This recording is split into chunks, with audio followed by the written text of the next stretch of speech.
At nagbabalik ang Sports Now. Sa esports naman, 3 Pinoy ang nagpakitang gilas sa M7 World Championship matapos talunin ng Selangor Red Giants ang Team Liquid Philippines na nagresulta sa kauna-unahang pagkatalo ng Team Liquid sa tournament. Ang ibang detalye alamin sa pag-abante ng ating esports enthusiast, Carlo Villaseñor.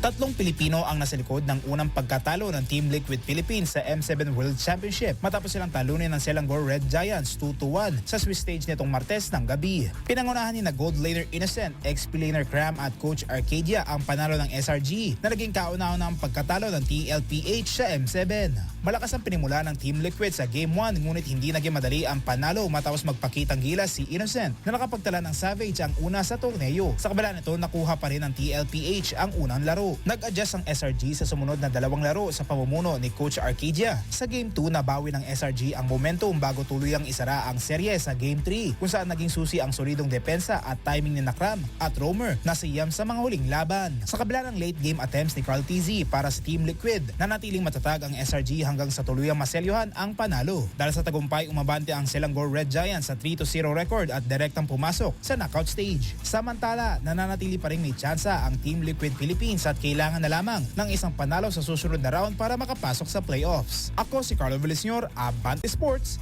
now na!